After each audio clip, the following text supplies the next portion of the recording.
welcome to episode 313 of Flight Football. Anything else? I'm Dave. And I'm Mike. How you doing, Dave?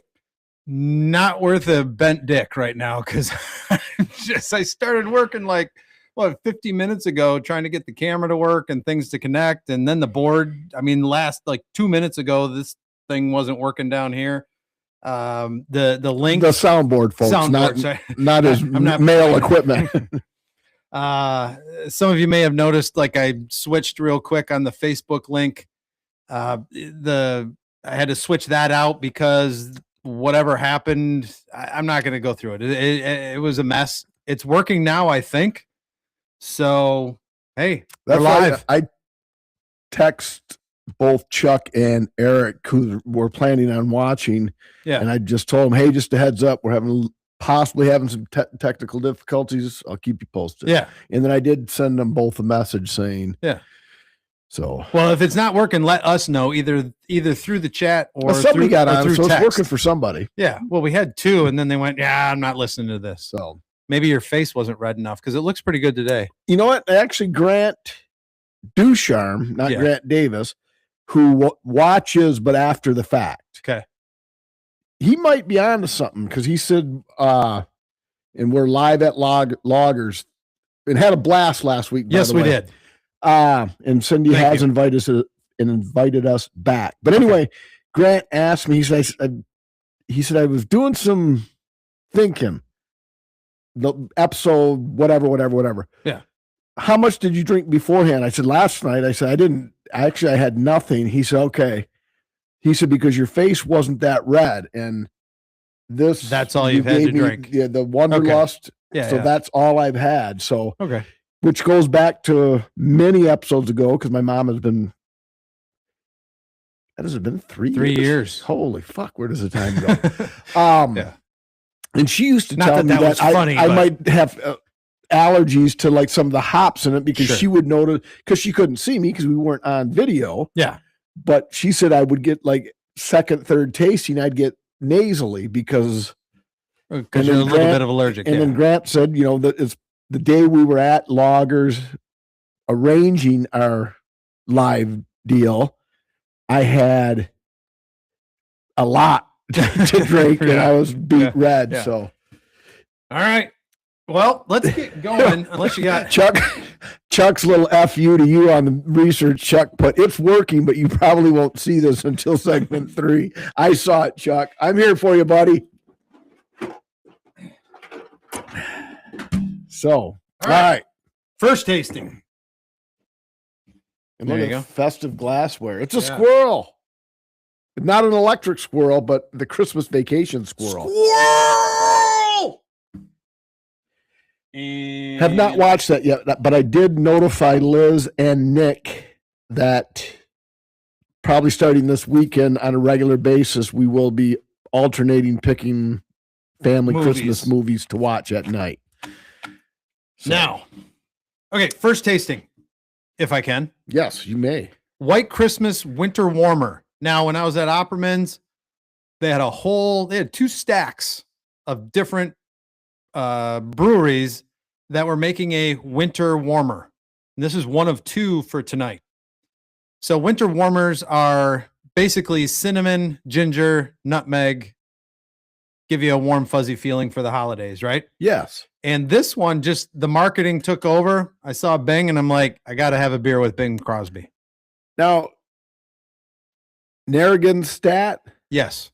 Is that the same one that did the Jaws one? Yes. Okay. And Kurt, I almost went, we'll do it later, but they have the lager that apparently was in the movie. Right. Okay. I thought that was the company. Yeah. What are the particulars? And I said, Michael, he'll know that. I mean, he's like, well, he's probably already had it if he knows it. What are the particulars? The particulars, 7.4% NAIBUs. All righty.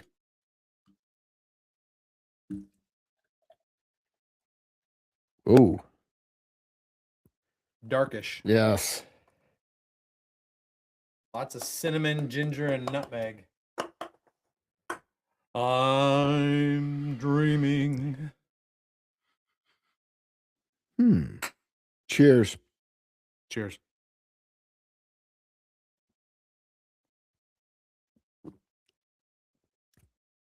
Huh. Cinnamony. Yeah. Nutmeggy. Nutmeg is A lot of nutmeg. what jumps off the page for me. So where are these guys from? I didn't look that up. I didn't see it either. It's right here, but I can't read anymore. Looks like Providence, Rhode Island. there we go. So, Yes. what have you been watching, David? What have I been watching? Good question. Finished up It's All Her Fault, but you knew that. Maybe you didn't. Maybe I had one more episode. Yeah, you were watching it. You hadn't finished Yeah. Okay, it. so we finished. Okay. Great ending. Kind of a flips you around, turns you upside down, kind of one of those things. Not as crazy of an ending as like The Sixth Sense or anything like that. Not anywhere near like the whoa. But highly recommend it. It's pretty Yes, good. Liz and I enjoyed it. And you Yeah. said you enjoyed it as well. What do you got? Let's start with a traditional one. At the temple last Sunday afternoon, 2 p.m., Liz and I went to our annual It's a Wonderful Life viewing. And the more I see it, the more inclined I'm, because the old, this time of year, Right. is Die Hard of a Christmas movie or not. Right. Each year that I see this, I'll challenge the fact that you can consider this a Christmas story or a Christmas movie. Yeah, the very end where he realizes that, hey, people do care about him and he is important and life is valuable. Yeah. Is on Christmas Eve. But it's a 2-hour and 9-minute movie, which, by the way, could very easily have been cut to like $1.40. But anyway, like the first hour and 40, it's not Christmas at all. Right. It's him growing up, and Yeah. so, but it's shown during the holidays. Liz likes it. Yeah. We like it, so we go see it. I still tear up every time he yells at the kids and scares the kids. Because I've been there, just smashing shit where he says, Daddy, how do you spell the second word he said in Jimmy Stewart's? I don't know. What do I look like, a dictionary? I pop every time I hear that. Because that's an answer I would give. When you're mad, Right. I just love it. So that reminds me, something along those lines in that scene. Is it a Christmas Story? The movie with the little kid with the dark rimmed glasses, the lampshade, the leg lampshade. Yeah. What is that called? A Christmas Story? Yeah. But that wouldn't have been on It's a Wonderful Life. No. I know, but it's like the kids when they ask the dad. Oh, yeah. The dad just has these really gruff throughout the movie. Till of course he says, "Fuck." All right. Now, Liz and I do chuckle though, because at the end of the movie, people clap, and it's like, "What are you clapping for?" Jimmy Stewart's dead. I mean, Yeah. and so it's like, whatever. Yay! You pulled your head out of your ass. Yeah, Way to go.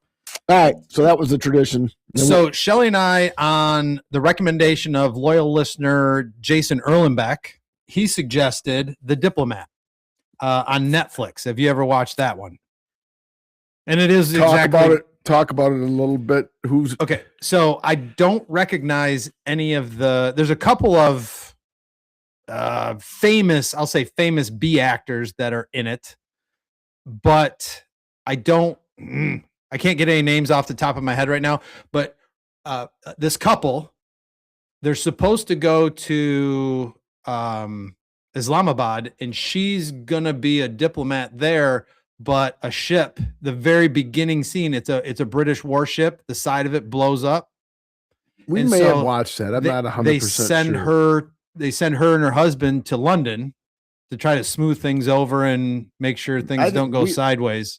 Liz will let me. When There's Liz 3 listens- seasons, so you might have watched when the Liz season. listens to this on Monday, she'll text me, no, we're not watching that, or yes, we've already seen it. So it kind of has after one episode, it has a flavor of, oh Jesus, David, I've got it written down here. Designated Survivor, with Kiefer Sutherland. I know I think you've seen that one, but it's very high suspense drama. What goes on behind the scenes, with government shit, and I like it because the last probably 3 or 4 shows that Shelley and I have watched, it's taken 2 or 3 episodes to get things going and to introduce the characters and to do the plot. And, you're sitting there going, oh shit, am I going to, should we keep going with it? This one right off Jump Street is go, go, go, go, go, go, go, go. It sounds familiar, but Yeah. I'm not 100% sure we've seen it. If we've seen it, it's been a while ago. Yeah. So, okay. The Diplomat. All right. Apple Plus. Apple strikes again. Down Cemetery Road, 8 episodes from the makers of Slow Horses. That's the one I said 2 or 3 episodes ago. I wanted to. Very good. Liz and I watched it in probably 2 sittings. Sittings or settings? Sittings. 2 sittings. Yeah. Are you sitting or are you horizontal? Sitting, settings, tomato. Let's call the whole thing off. Very good. You can get the Slow Horses vibes. It's not really the same but different. Yeah. But you can tell that they're intertwined just because of I don't know if it's the producer or the director, but they did Slow Horses as well. Okay, good. Then I watched, I think last weekend I got it in, the rest of the Pirates of the Caribbean franchise. I know Johnny Depp, his character is a freaking goofball, but I think he's supposed to be that way because behind the scenes, he kind of knows what's going on. He can kind of stay 2 steps ahead of everybody else, which is kind of fun. It's a turn your brain off kind of thing. I just, I would have went Edward Scissorhands before the Pirates of the Caribbean. Oh, really? Yeah. Oh, Edward. That freaks me out. That's who puts scissors on somebody's hands? It happens. Yeah, that's silly. How did he wipe himself? Very carefully. So yeah, I bet you didn't have any butt hairs though. No, at his disposal, grooming. He was Manscaped before Manscaped was even a thing. Right. That's a free plug for Manscaped there. How did he hold it when he was going number 1? Yeah, he might have just. Maybe he closed them and then brought his hands together. That could be. Yeah. Okay. I don't think they went that deep into the character. Probably not. It was the 80s. Or pick his nose. Or 90s. How did that happen? 80s, 90s. Yeah. He just went without. Yeah. So, and then finally on Netflix, we watched Sean Combs, The Reckoning. I keep seeing that and I'm like, oh, I don't know. I can't get myself to. 4 episodes. It was done by 50 Cent. And the takeaway you get from it is,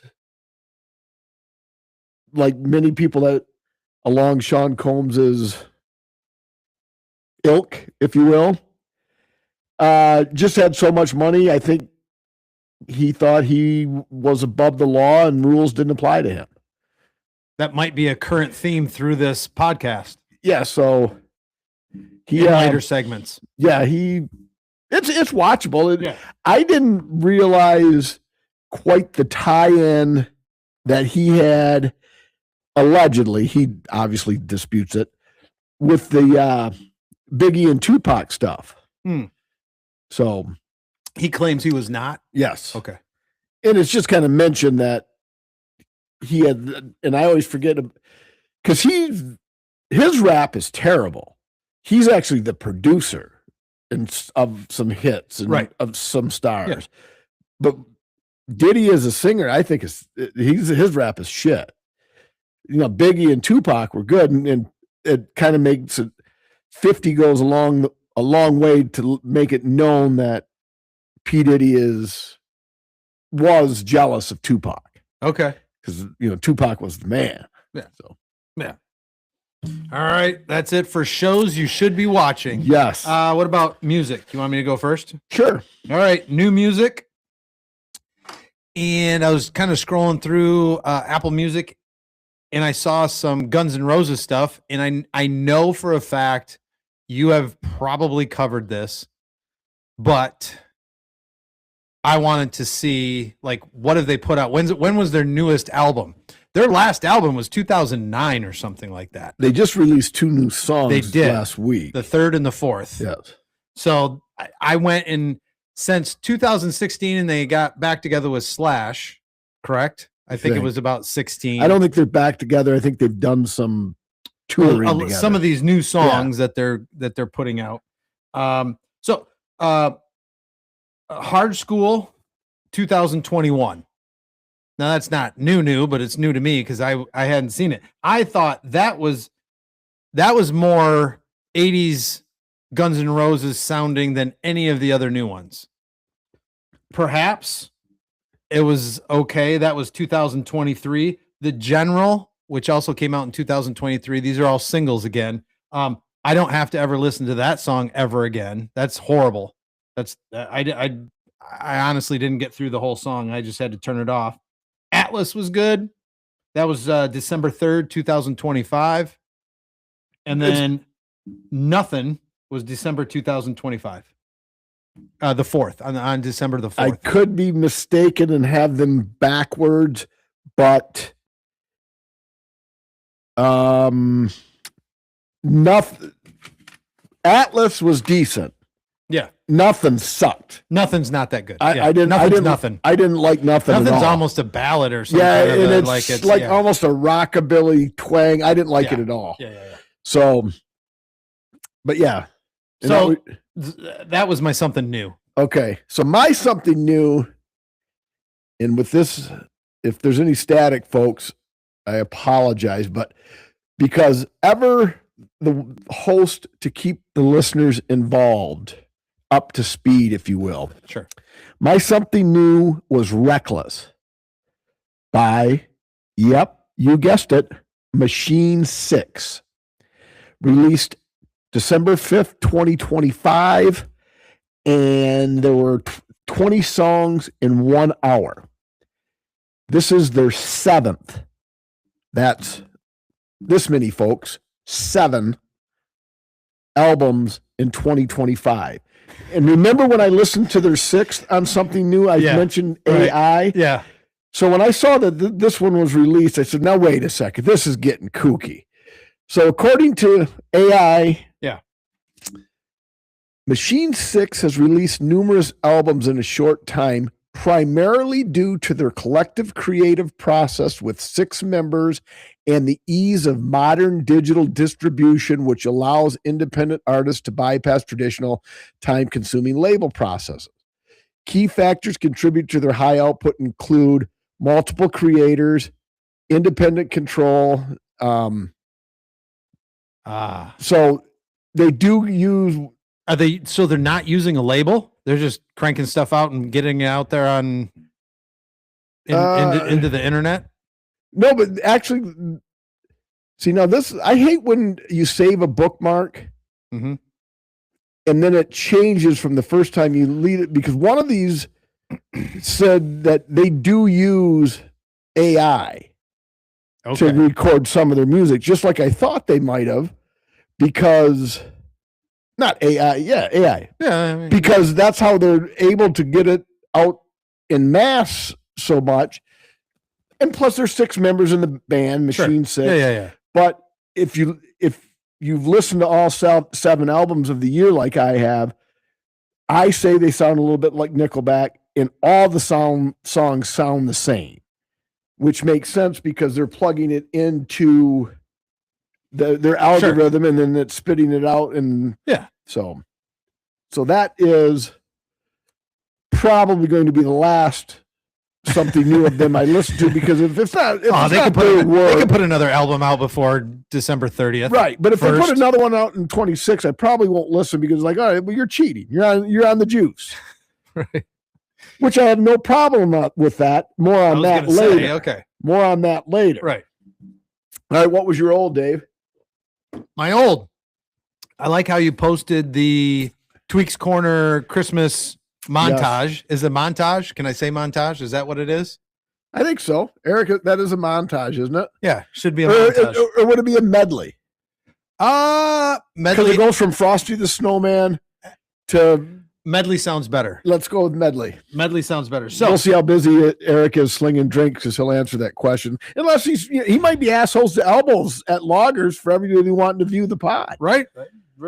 Of course. Xmas Night, and it's K-I-N-K-I. Come on, Dave. K-N-I-G-H-T by Tweaks Corner. So go to their YouTube page. You can get the music there. It's got, okay, what are the ones that are on it? I'm not going to remember it right now because I'm still a little flustered from all the tech issues earlier. But it's got several of your favorites right in a row.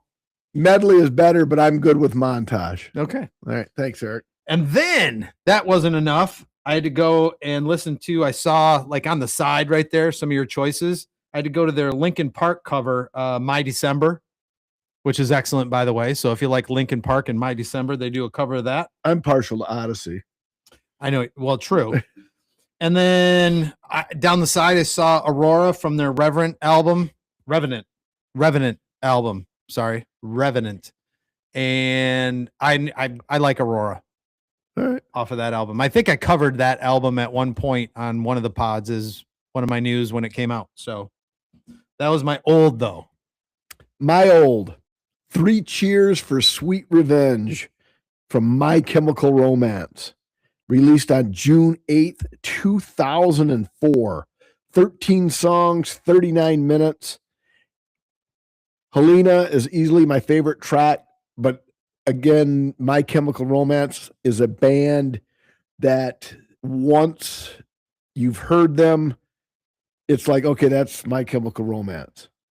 That sounds a lot like, yep, that's My Chemical Romance. So it's a very distinctive sound.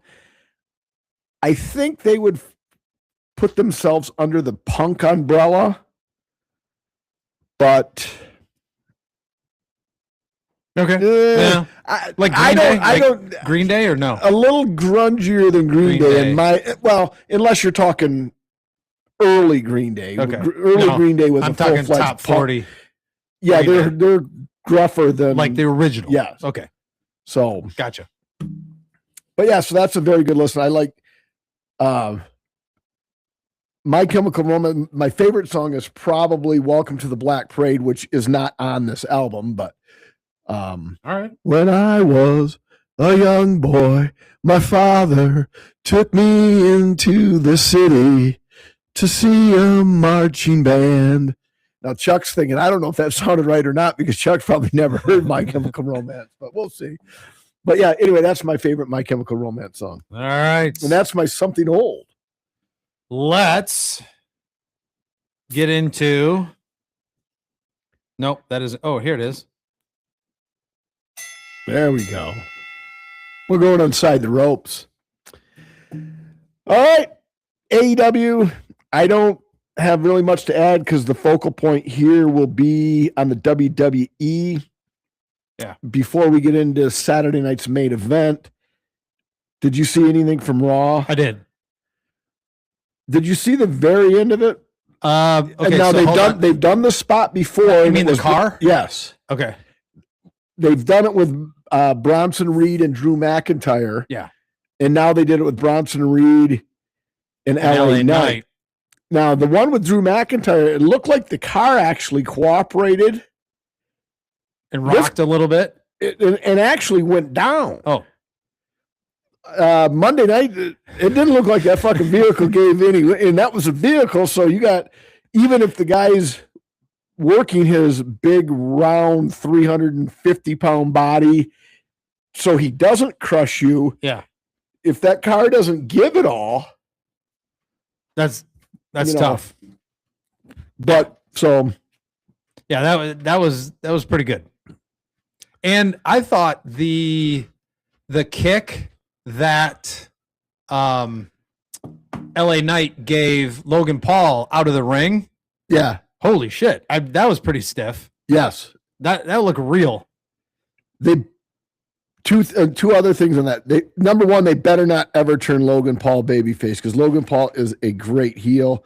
Secondly, though it went a tad long, They're letting Braun Breaker go on the mic, and let's just say it's in his genes. With his dad was a Steiner, his uncle was a Steiner, and his promos are, like I say, it went a smidge long, but he's going to be a star. Yeah, I think he's 26. Yeah, got the look, got the in-ring, and now he's developing mic skills.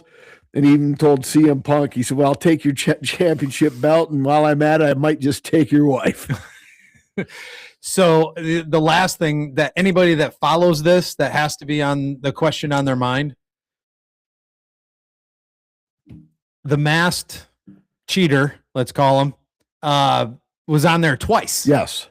So he did two shenanigan things. And he fucking has Seth's stomp dialed in. So had they taken it too far, just putting him in and not revealing him yet? Because we've seen a couple of posts here and there where it's like, oh, this is ridiculous. Those people need to get a life. Yeah. Why spoil it right off the shoot? They probably got to figure out where they're going with it yet. And who did you say it? Austin Theory. You think it's Austin? Yes. Okay. And the physique, the lankiness, but he even sits in the corner like Seth, so he must really be working on that. Okay. Because I think Seth Rollins comes back as a babyface because they stomped him out basically of the Vision, so he can't come back in the Vision. So anyway, Saturday night's main event, Saturday, December 13th. That's 2 days from now as we record. 2025 from Capital One Arena in Washington, D.C. The last time is now. John Cena's farewell tour. Now, he did sign to become a WWE ambassador.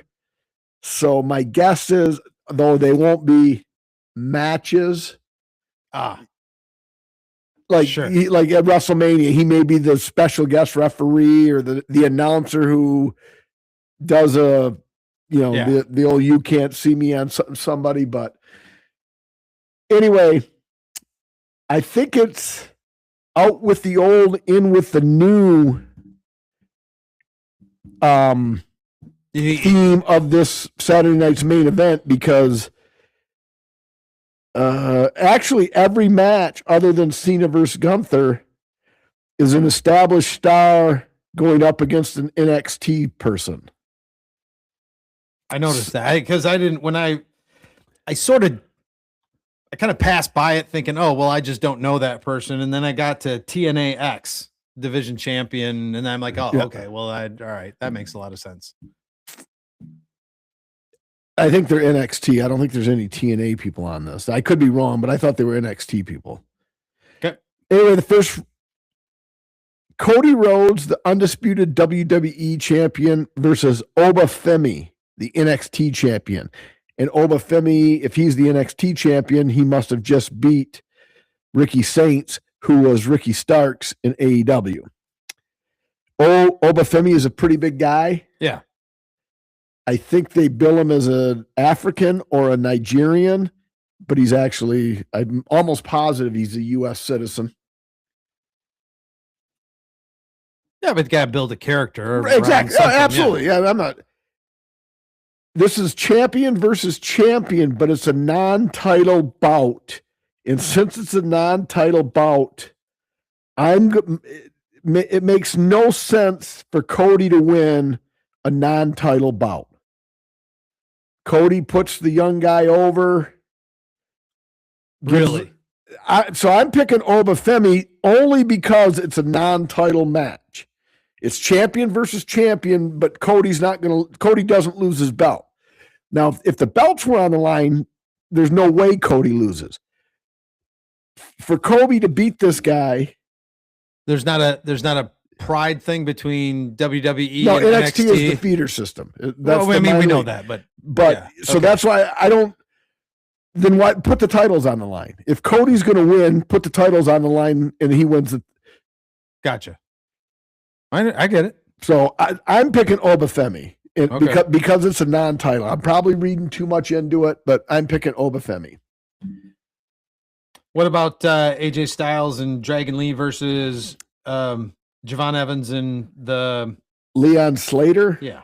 I've never seen or heard of Leon Slater. Javon Evans is a high flyer who has had some matches. Actually, Gunther actually beat him in one of the John Cena tournament matches.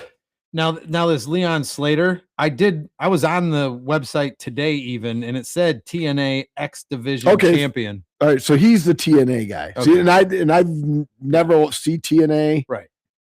So I stand corrected. Well, you've probably seen some TNA, but not in regard to wrestling. Given that wasn't very loud. Given that, Dave.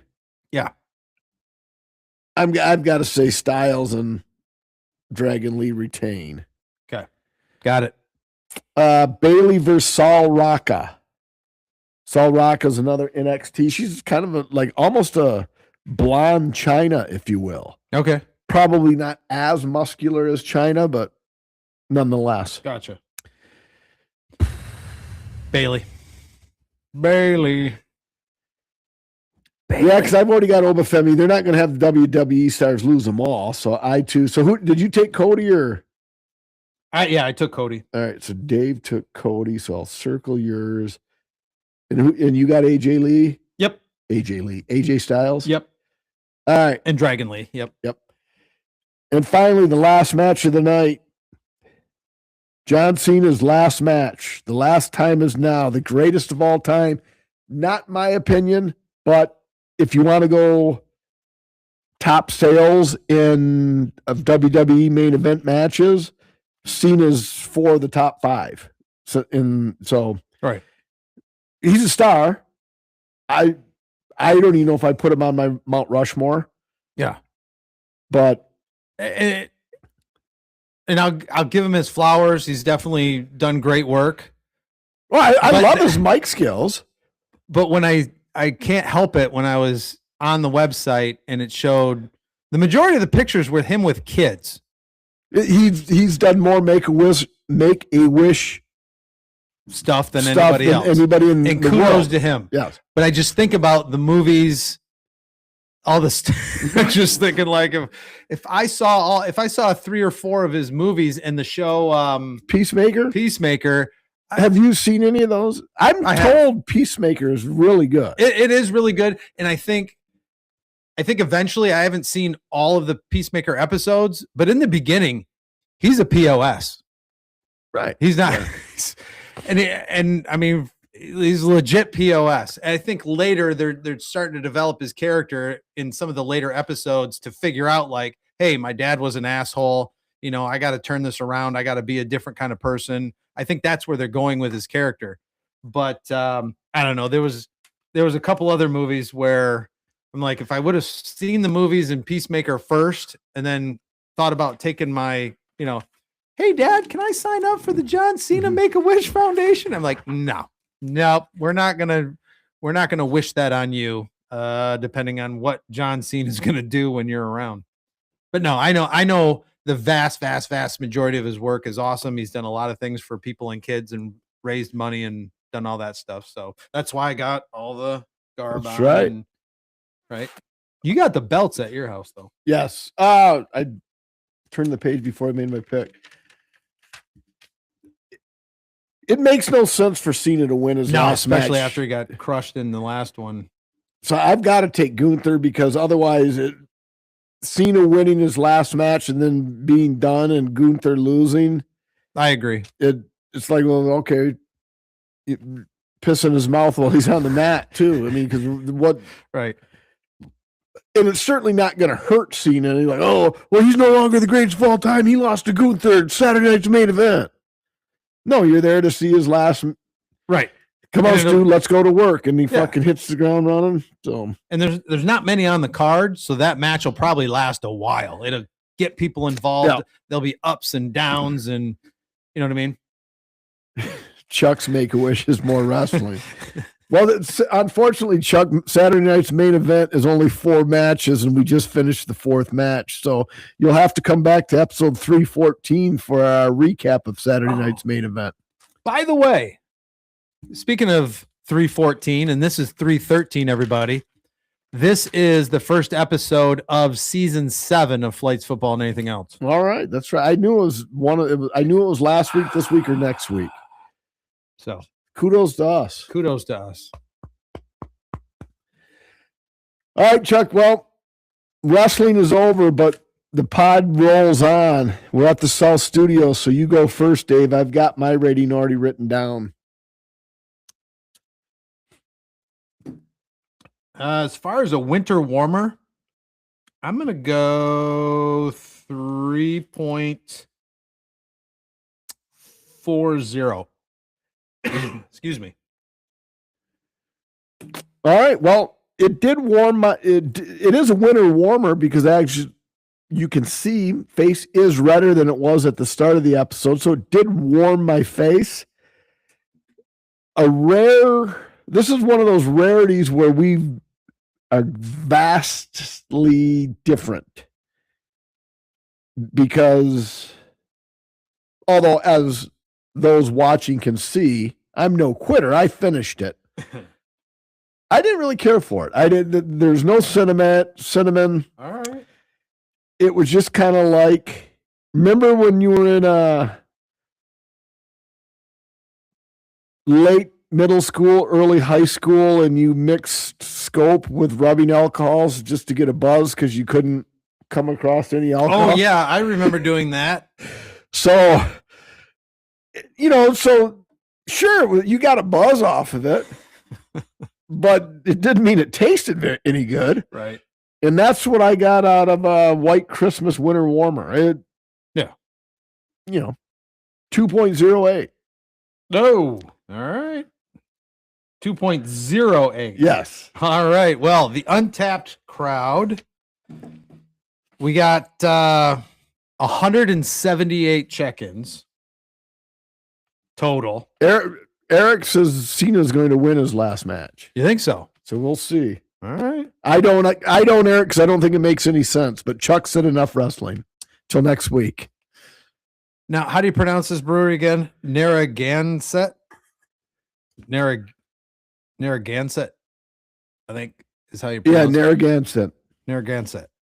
178 people checked in, and those 178 people average out to 3.66. Well, they liked it better than you even. Yeah. Hey, to each his own though, right, Dave? Yeah. It's a free country. It is a free country. All right. Now, as you get the second tasting, I'm going to get my maple grill glass. Do you remember I had a beer Yes. that we had on here that was supposed to taste like one of these orange chocolate snowballs? Yes. And I had this here, and then we never ate it. And this, I don't know, is it 2 years ago? 3? It was at least last year. I don't know the exact date. So when we get around to it, I've got a knife to cut that up if it's not already in pieces when we get that. But that's getting eaten tonight. All right. That's what she said.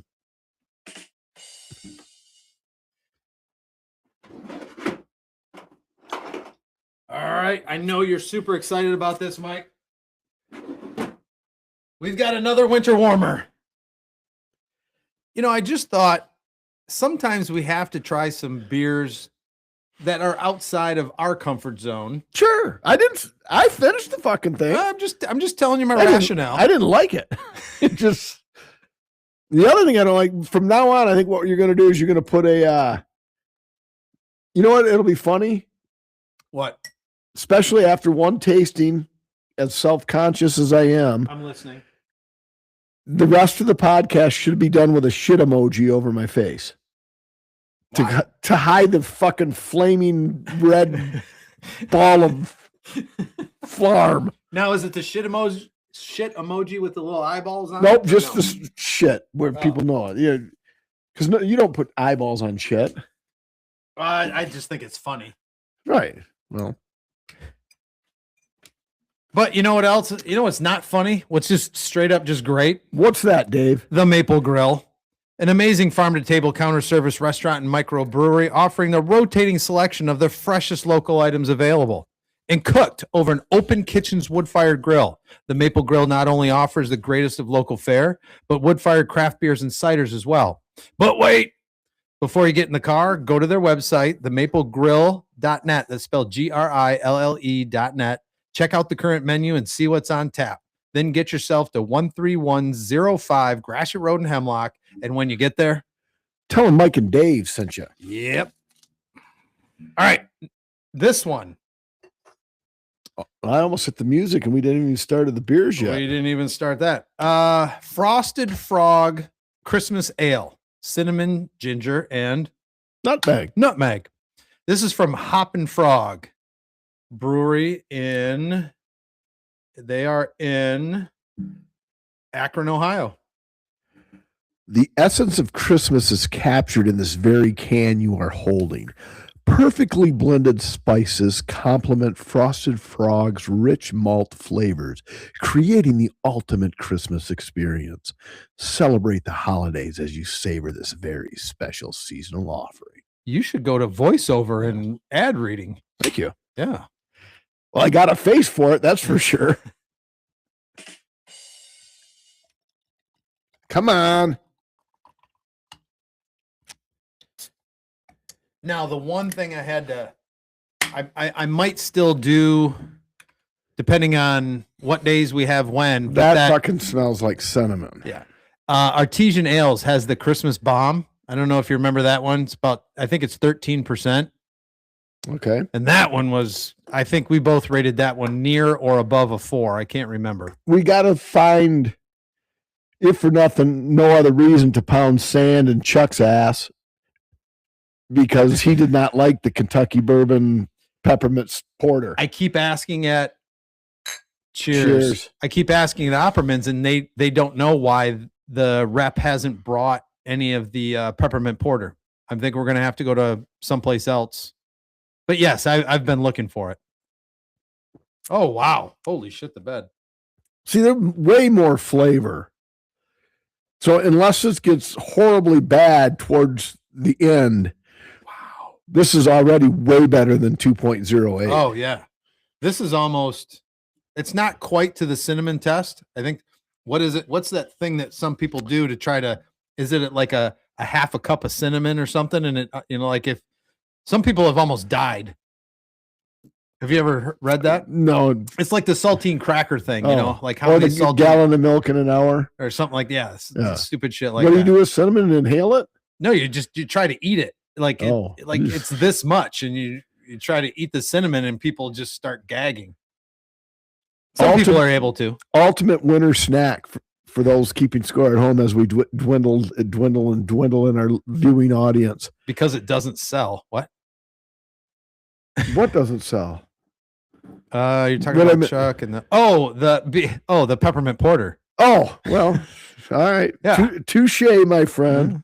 But we'll be ringing better than a fucking what were you, Modelo? I know the Modelo is the number one selling beer in the world, so I'm in the minority there. But what were we talking about? Yeah, this is 8.6%, by the way. All right. So what were we talking about?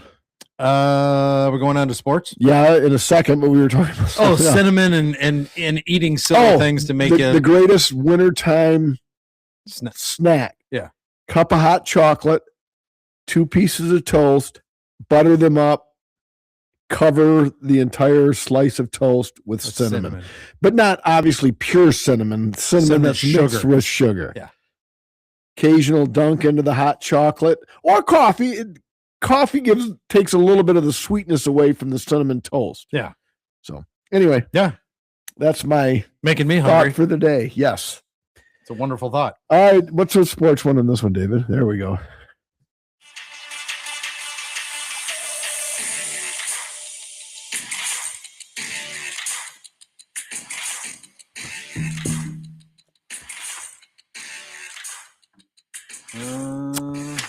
All right, let's start with the NHL because I did this last minute because I almost forgot about it, and I'm glad I did think of it the last minute. NHL. Yeah.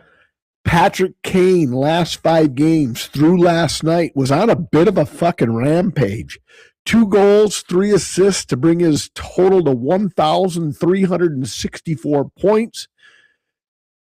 10 behind Madonna's 1374. So in 11 points, Patrick Kane will be the all-time scoring leader of American-born players. So kudos. And man. my claim That's to awesome. fame with that is Yes. I had the one-liner to him on ice at the Dow Event Center when we hosted the All-Star game. And yes, I can say we because I was a season ticket holder for the first 7 years, one of which was the All-Star game year. And he was on the London Knights representing whatever conference London is in. And he was part of the All-Star game, and he was signing autographs for. What was your one-liner? Because he was just kind of sitting there like, I mean, he's a 16, 17-year-old kid. He's just like, and so Justin put his piece of paper program, whatever it was that he had signed. And I said, is this the most fun you've ever had in your life? And he kind of chuckles. Yeah, pretty much. And then as I walked away, he's probably saying, you fuck you, old man. I'm telling you, I could just smell this. Yeah. Cinnamon. That's what a spiced ale should be. Yeah. White Christmas left us it did. a little It did. dirty. Yeah. Well, they spent too much money putting Bing Crosby's mug on the can. They didn't have enough to put cinnamon in the beer. And my only quest is to find that Kentucky bourbon barrel, and me and Chuck are going to drink one. I'm making him. I'm going to bully him. You're going to bully him? Yes. All right. NBA. Okay. Only reason I'm going to bring it up is we got the NBA Cup semifinals. Yes, tomorrow. Semifinals tomorrow. Nope, Saturday in Vegas. Isn't it Saturday? I believe it is because there's no college football. They're putting all that stuff on Saturday. Well, I shouldn't say no college football. Navy versus Army. The East is the Orlando Magic versus the New York Knicks. And the West is the Oklahoma City Thunder. Versus the San Antonio Spurs. Thunder. No. OKC improved to 24-1, which ties the 73-win Dubs 24-1 start.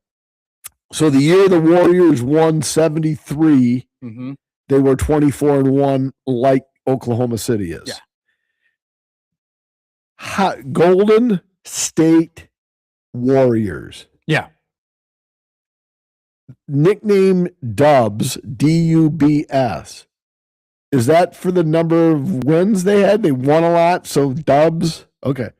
That's the only thing I can think of. Otherwise, it makes no sense. Yep. Excuse me. All right, so.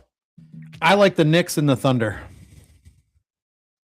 I do too. I haven't watched a lot of the basketball, but just looking at I occasionally check out some of the cool courts. Yeah. And now, this one is a game, I think it counts in the standings, but the finals I don't think counts. I don't think they do. In the 82-game schedule. Right. So, anyway. Agreed. All right, college basketball.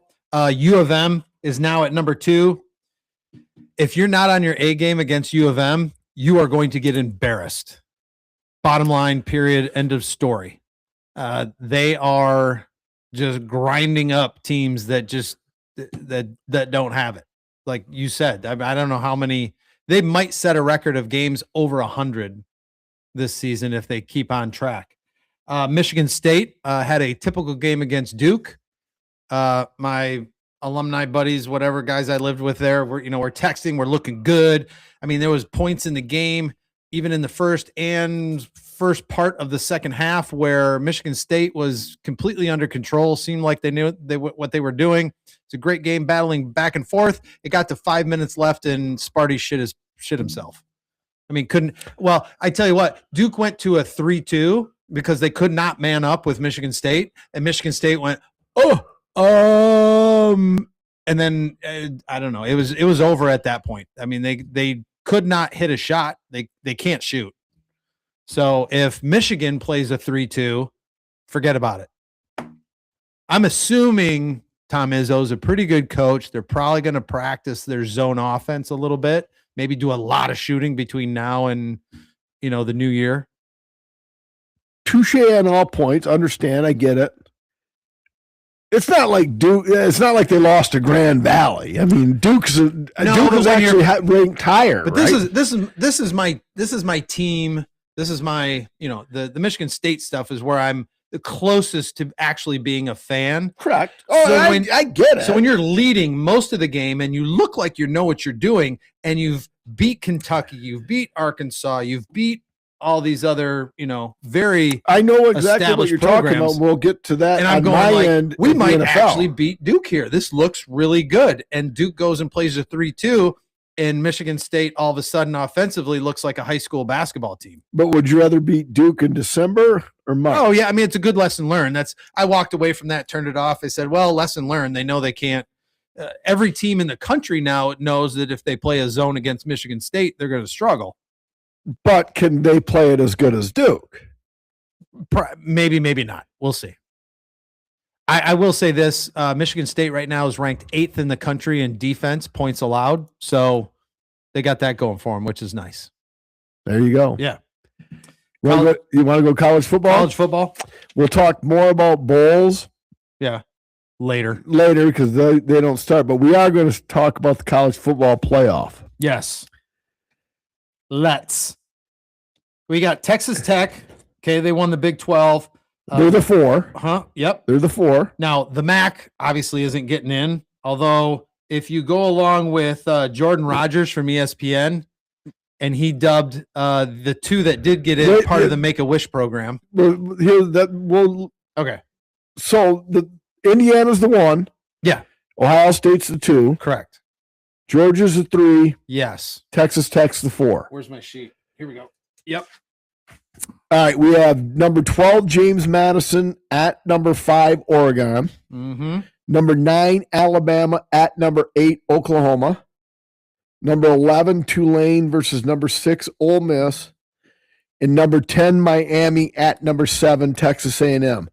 Of those 4 games, that's next weekend, right? The 19th and 20th, I think it is. Yes, it is. Of those 4 games, which game interests you the most? Probably Alabama, Oklahoma. Agreed. Now, obviously, my heart's with Miami. Yes. But I think that's the best game, and I actually think Alabama's going to beat. I think Alabama's going to beat Oklahoma. I think so too. I agree with that. I did a quick ESPN. If you go to ESPN bracket challenge,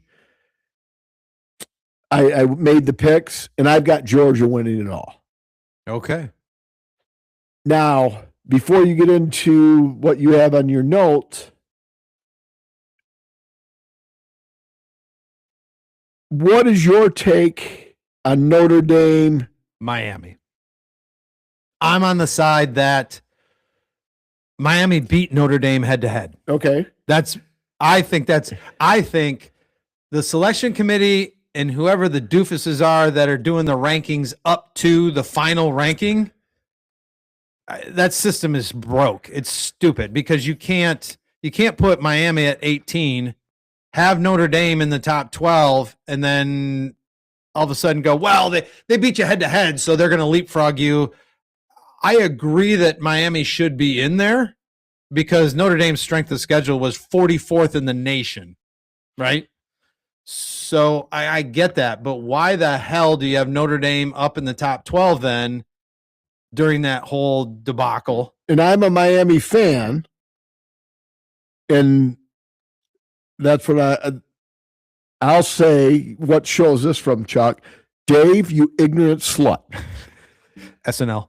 So, all right, never mind, Chuck. Chevy Chase. That's point of contention number 1. Yeah. Miami beat Notre Dame. I get it. Mm-hmm. And I'm a Miami fan, folks. Let it be known. I am not a Notre Dame fan. It's all about the U. Notre Dame has been ahead of Miami all the way. Right. How does Miami beat them? Because Duke beat Virginia in overtime in the ACC title game. Right. And Miami has a better record because of the tiebreaker or something along those lines. And so they get in. All right, but my question to you on Notre Dame mainly was they said, because they were obviously could have picked their bowl, Sure. and they went Right. to the bowl committee and said, you know what, we're not going to a bowl because number one, Notre Dame doesn't need any money. Right. I mean, so it's like the Masters. Remember when the Masters said, well, you got to have blah blah blah and blah blah blah. Well, fuck you. And it's like, okay, well, we're the Masters. Yeah. We'll do what we want. Yeah. That's Notre Dame. Yeah. Correct. I'm 100% behind because everybody, Notre Dame, bunch of crybabies. No, they're not a bunch of crybabies. You have a fucking system, and I don't care what the rules say. You have a system. The rule was supposed to be it was Tulane or James Madison. Yep. One of those fucking podunk loser schools were supposed to get in because of a FBS subcommittee rule with who's ever athletic director had the bigger wrench. That's the team that got in. It's like, okay, that's a weird rule, but we'll live with it. And then they fucking both get in and Notre Dame is not in. Yeah. I would put Michigan in before both Tulane and James Madison. Right.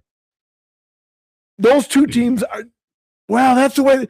Those two teams are March an absolute Madness. joke. March Madness does it. Yeah, March Madness does it because there's 64 fucking teams. Yeah. Or 68 now. Yeah. Yeah, 68. And then next year, everybody gets a trophy.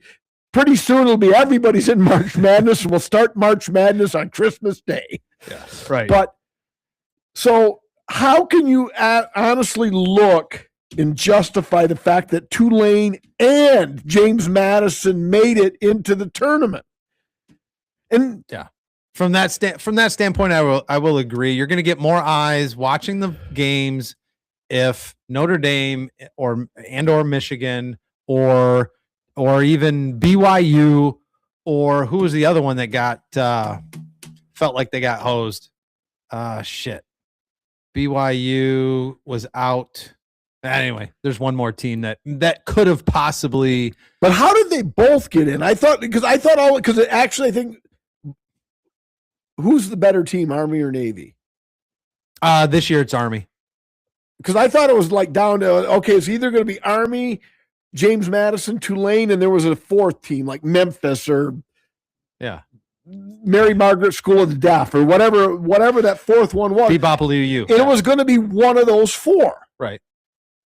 Okay, so one of those four, although I still disagree with it, why are they in? Clemson is better than right. Well, one of the games, James Madison and Tulane. Well, we all Ole Miss versus Tulane, 45-10. And they've already beat him. Yeah. So there's a rematch of that game, and Notre Dame is out. Well, no, yeah. I mean, see, it doesn't make any and people, but because I've said on this pod 100 times, the sport is better when Notre Dame is good because. For the million people that love Notre Dame, there's a million people that fucking hate Notre Dame. Yeah. Same with the Cowboys, same with the Yankees, yada, yada, yada. So you put Notre Dame, Ole Miss. Yeah. There's that game ratings-wise may go through the roof because you got Notre Dame people watching it. Right. And then you got those like, they didn't belong in there. They shouldn't have been in. They shouldn't have been in. So they'll be watching, hoping Notre Dame loses. Right. But we have Tulane, Ole Miss. Yeah. Now, I don't know if you saw the reports out there, but every major sports outlet was reporting supposedly that several ADs or several of the conferences, after all this bitching that Notre Dame did, and when the AD announced that, puffed his chest a little bit, said, we just signed a memorandum with the CFP that says if we're in the top 12 up to the final rankings, we're in. So somehow they have a memorandum of understanding that next year, if they're in the top 12 before the final rankings, that they're in the playoffs. A lot of the ADs and other people went on record somewhere, somehow, I don't know, but you just go ahead and look. They said they're not going to schedule Notre Dame. Screw them. Well, and see, that's where the only thing that I will nix Notre Dame on, because I'm team Notre Dame here, and quite frankly, Syracuse shouldn't have lost to Louisville, and Miami shouldn't have lost to Syracuse is my college basketball team. Miami shouldn't have lost to Louisville, and Miami shouldn't have lost to SMU. No. They win those games. They're in the ACC title game. They rip fucking Virginia. And Miami, quite frankly, is undefeated and maybe a 1-4. They would clearly be ahead of Texas Tech. So they would be 4 at the worst. Right. Notre Dame. So the one thing I will knock Notre Dame on is you like the money of not being in a conference for football because you have the television deals. Yep. Because their gripe was, we bring so much money to the ACC. Not football, you don't. No. Football's the big cash cow, and you're an independent in football. You're ACC, the other sports. So whatever agreement they have with the ACC gives them, 5 games in the conference, I think? Yeah, I think that's their agreement. So does the ACC get money from those 5 games? I don't know. Well, yeah, those 5 games they would, but Right. Notre Dame, not a group. I think Notre Dame is in NCAA soccer. Notre Dame is an ACC team. They are in everything else except for football. Right. In football, they're independent because they have that NBC deal. Because they want their money. Right. Yeah. So that's the only thing is and that's why when Notre Dame said, well, I can't believe the ACC campaigned against us because we bring them a lot of money. Well, you're not even in the fucking Miami is football. one of their ACC teams. Yeah. For sure.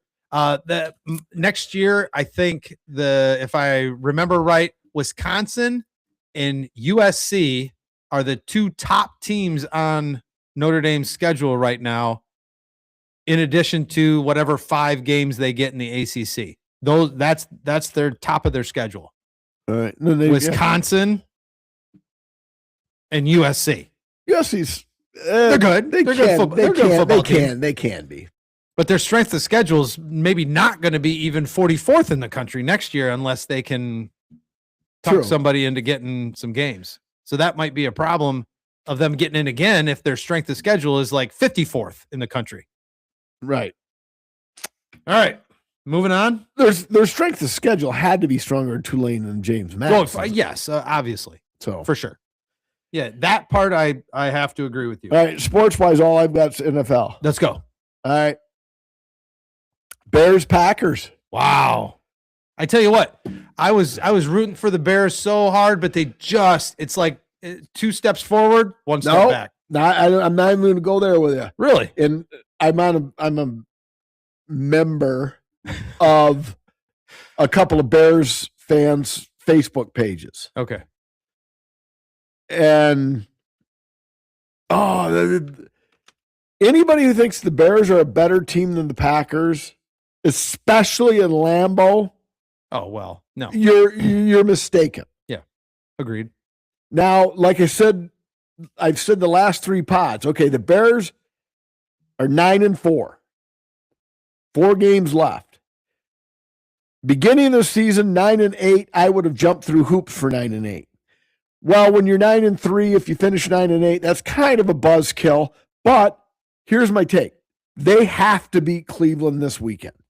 That gets them to 10 wins. Yeah. And I think anything and everything else is gravy. The Bears were down 14-3 at halftime, and Green Bay was receiving the second half kick.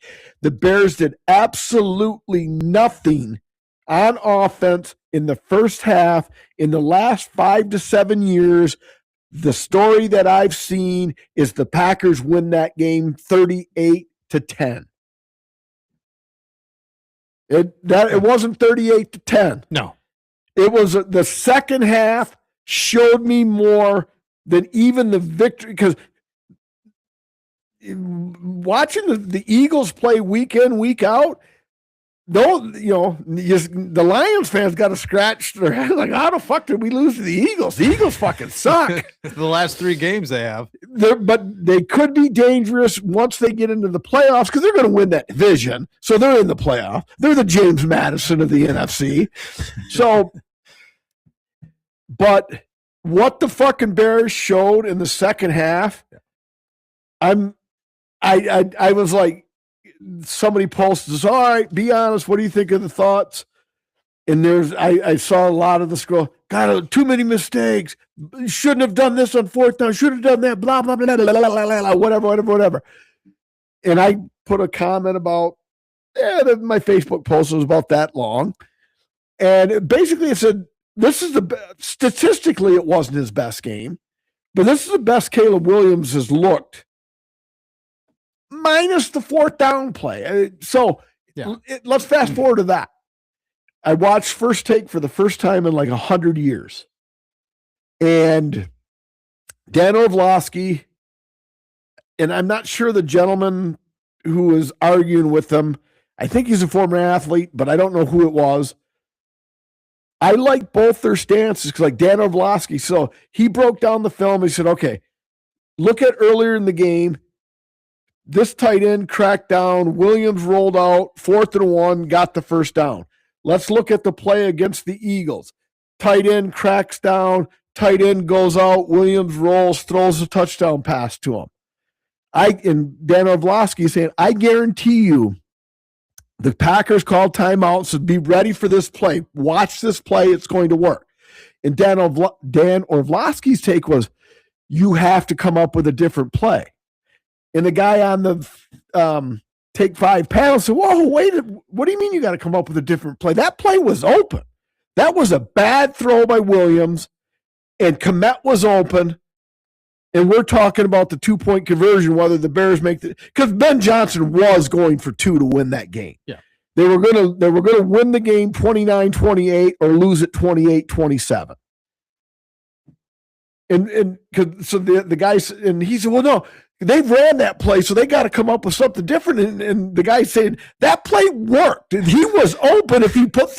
He said because his take was even if he throws a poor ball, it's probably a touchdown. He threw a horrible ball and it was an interception. Right. And if you look at the Kmet is open. Yeah. Kmet is open early. Williams waits a little too long and then underthrows it. He's a 23-year-old kid and he underthrew the ball. Shit happens. Yeah. I now if they feel sorry for themselves and get beat by a Cleveland team that fucking just lost to a 2-11 football team in the Tennessee Titans in Cleveland. Right. Okay, well now Yeah. Then we get the Pack in Chicago. Right. So the Bears have to beat Cleveland. Yes. Was Brady calling? Yes. He said Williams just hung on to the ball too long. He said that in the game. And everybody, for those that I shit on Tom Brady all the time when he was a player because I fucking hated him. Right. Because that butterfly effect, Eric, you can attest to this. That was a fucking fumble. That was no tuck rule. That was a fucking fumble. And they go back to Drew Bledsoe the next year. Right. They ruled it a tuck rule, and the Brady mystique lives forever. Yeah. Well, and I didn't like him. Yeah. I actually think he's gotten better as a color commentator, and he's pretty good. I like him. He's pretty good. So he's pretty good. Yeah, he just said he hung on to the ball too long. If he would, and it should happen. I mean, you have to see that. You have to. He said you have to see that. The receiver is cutting and is going to get open. Yes. Yeah. And because the guy who intercepted it was beat. Oh yeah. And he played catch up and the ball was underthrown. So whatever. Yeah. But I'm thumbs up, happy. Right. Although it's kind of sad that at 58, I watched that. I don't even think I said an expletive. What? I didn't. I was like, good for you, Mike. That's what I thought. There's growth. And then I walked away. I was like, what's the matter with me? Why did I smash something? What is going on? But no, because I was the way they fucking played that second half. Yeah, it was good. They played it well. A couple key mistakes, and then we're talking a couple. Letting Jacobs go down to the 2 on like 3rd and 8. You got 20. And Ben Johnson had one of his trick plays that blew up because a couple guys got through the line when they shouldn't have. And not every play is going to work. That's true. And kudos to the Cowboy or to the Lions rather, because I lost my last $7.18 in my FanDuel account because I was so confident the Lions were going to get shredded. That's Mike patting himself on the back. Yeah, I saw that. First and foremost, I said the Lions would win, but my bigger take was this game is going way fucking over. And 44-30 was way over the 50-something total. Yeah. Speaking of which. Last week, are we there? No, speaking of which. Oh. Kansas City. Yeah. Oh, God. Dumpster fire.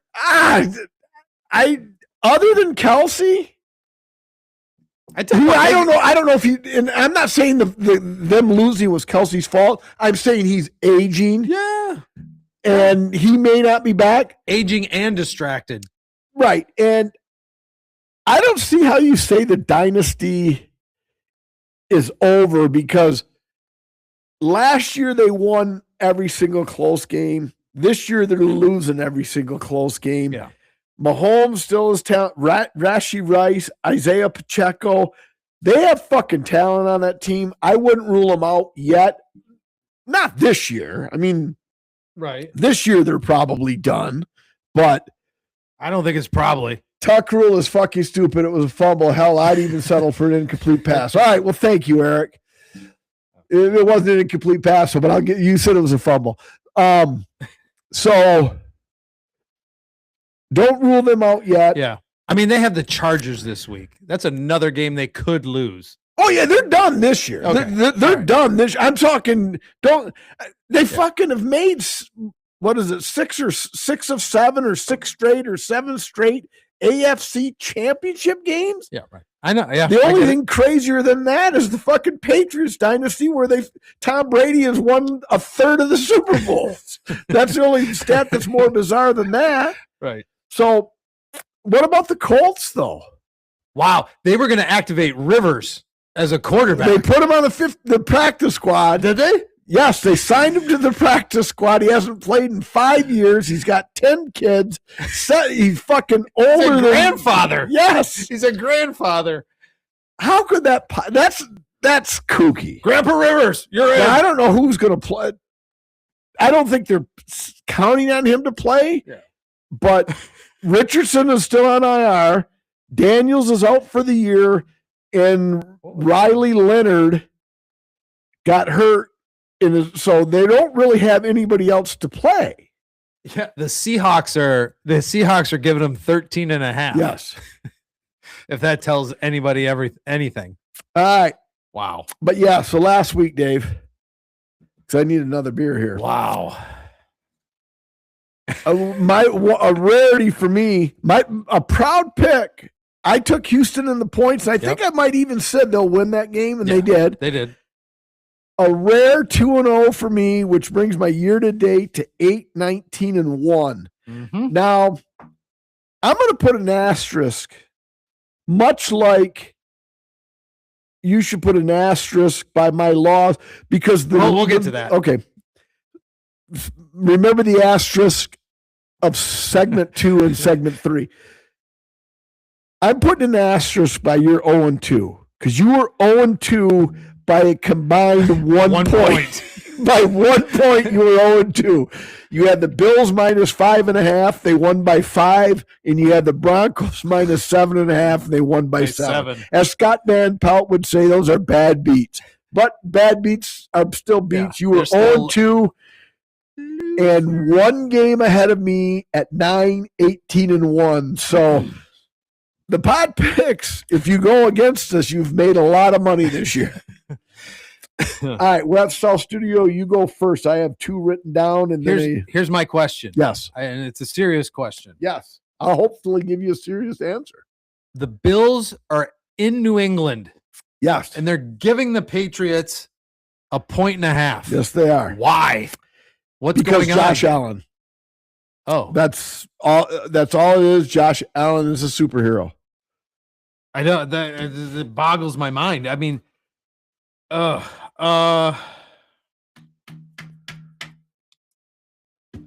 seems like a sucker bet to me. I don't know.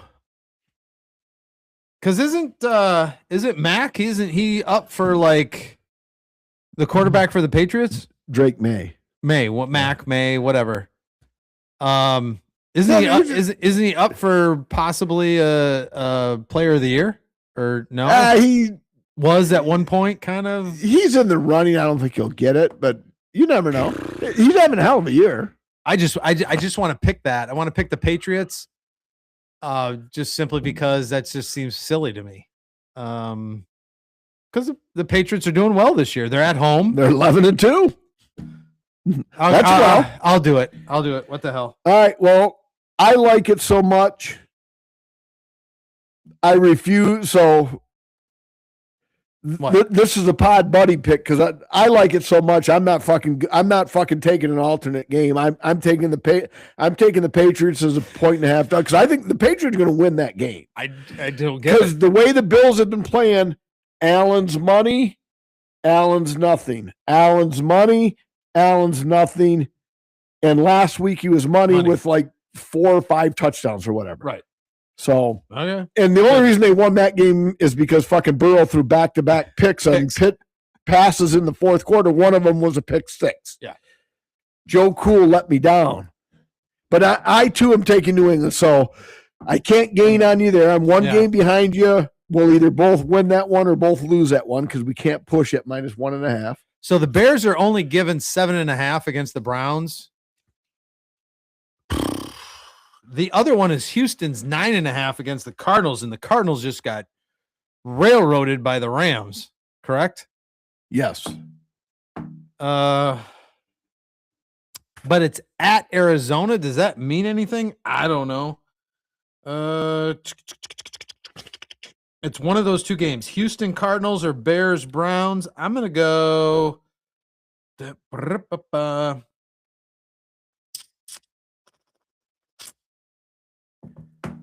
I'm gonna go Bears. I'm gonna go Bears. You fucking better not jinx my boy. The Bears. Better not jinx him, motherfucker. I hope I don't. All right, I'm gonna take a second home dog. I like the way Sloch or Bloch or whatever his name is, the quarterback that everybody laughed at the Saints for taking. Late first round or early second round or whatever they took him. Tyler Bloch or it's a weird sounding last name and it doesn't sound like it's spelled. Carolina at New Orleans. New Orleans getting 2.5 and New Orleans is a feisty bunch. Give me the Saints plus the 2.5 at home. All right. And the pick that I really wanted, but our 4 loyal listeners would say, well, he just did that because he'd be happy either way. The Lions are getting 6. Yeah. And I'm calling out the other Eric from Tweak's Corner. Ooh. If the fucking Rams do not beat the Lions, Stafford is the overrated bum that I say he is. Yeah. If the Rams beat the Lions, I'll send flowers other Eric's way and Matt Stafford's way. Lions plus 6. There was an old sports talk show out of Las Vegas that was broadcast locally on one of our AM affiliates here in town. And the host was the late Papa Joe Chevalier. And every once in a while, he'd have a guy that bet heavy in Vegas. His name was Bubba. And Bubba would say, that's an LMM. That's a line maker's mistake. Lions getting 6. I think the Lions are going to win this game. The plus 6. If you have money to burn, take them on the money line because they're going to win the game. If your bank account is sus, then take the 6 points. You're not going to win as much, obviously, Right. but you'll still win the bet. Lions +6 is an LMM, baby. Take Okay. it to the bank. All right. And if the Lions do win that game, Eric, I demand an apology for that overrated fucking bum, Matt Stafford. Okay. Got it. All right. That's all I have for sports, David. That's all I've got. Let's rate it. All right. I go first. The first winter warmer was 2.08. This was way, way better. Maybe it was the extra 1% alcohol, but I'm going to go 3.67. Now, I must be a winter warmer guy. Yes. I've got it at 4.0. All right. I don't argue your 4.0 on this one as much as I do the first one I thought sucked. But beauty's in the eye of the beholder. Relatively speaking, I mean, obviously by my rating, I didn't think it sucked, but based on my rating, it was okay. All right, we're going Frosted Frog. This shouldn't take too long. I gotta type it in, folks. Frosted Frog Christmas Ale, 8.6%. Ooh, bigger sample size, 16.1 thousand check-ins. Okay. Yes, sir. Hey, right in between us, 3.79. Perfect. A little closer to you than me. Sure. Yeah. All right. All right. What's the third one, big fella? The third one. I've got a little shakes going. I need some beer. Big Dog. Oh, yes. There we go. Rogue. Rogue is also lifting equipment. It is, but not. I don't think it's the same company. You wouldn't think. No. Although maybe you never know this day and age. Little coffee mocha stout. So this one's Santa's Private Reserve. It's made with Portland coffee roasters. It's a mocha stout from Rogue Brewing, and I was actually in Rogue in Oregon. Went to the brewery there. It's pretty cool, right along the coast. Okay. Yeah. So this one, yeah, it's just a coffee mocha stout. And it comes in at, well, I know you're going to be a little disappointed, 6.7%, 40 IBUs. And 140 SRMs. I don't know what that is. All right. Well, you look that up while I let the listeners know. Introducing 2024 Santa's Private Reserve with Portland Coffee Roasters. A festive collaboration is capturing the holiday spirit in every sip. Our brewmaster created this product with a blend of rich chocolate flavor, roasted grains, and high-quality ground French roast, adding a hint of smokiness to craft a mocha stout that's pure indulgence. A tribute to Santa and anyone needing a spirited lift during the holidays. Embrace the season's joy with each sip, as Santa would approve. Nice. Thank you. Well read. SRMs, standard reference method. And it basically tells you the color of the beer, ranging from pale yellow, low SRM is like 2 to 3, to nearly black, which would be a 30 plus. All right. So what does this say? 140. What? That doesn't make sense. All right. Well, unless this is. Well, it's a coffee stout, so yeah. Not even light can escape it. Maybe it's blacker than the Ace of Spades.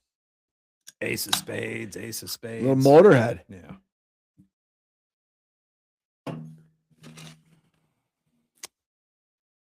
Well, all right. Mike? Yes. What's going on, Dave? You know what else we got to read? The Grand Central Sports Bar and Grill. The Grand Central Sports Bar and Grill is a family-friendly sports bar with delicious food and a drink menu to please everybody. Looking for some fun on a weekday night? Grand Central's the place to be for Trivia Mondays, Comedy Tuesdays, Hump Day Wednesdays, Thirsty Thursdays, Fish Day Fridays, Sassy Saturdays, and Fun Day Sundays with drink specials every single day.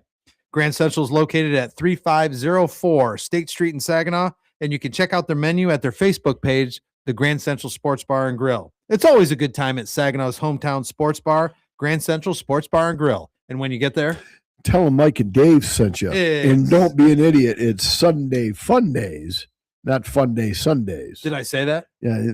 Okay. You read your notes wrong because your notes are right. You said it wrong. I was actually trying to not read them because I've done it enough. Hey, I was reading. Yeah, I know. I got to catch up. I'm just ready. I got to catch up. I'm just ready with the Austin Brothers beer glass. And I've got the Kinney Creek from one Jeff Laporte in his hunting trip. Thank you, Jeff. Hunting snow geese. Hunting snow geese. All right. Cheers. You got a little better pour than I did. Yeah, you got more head. Who doesn't like more head?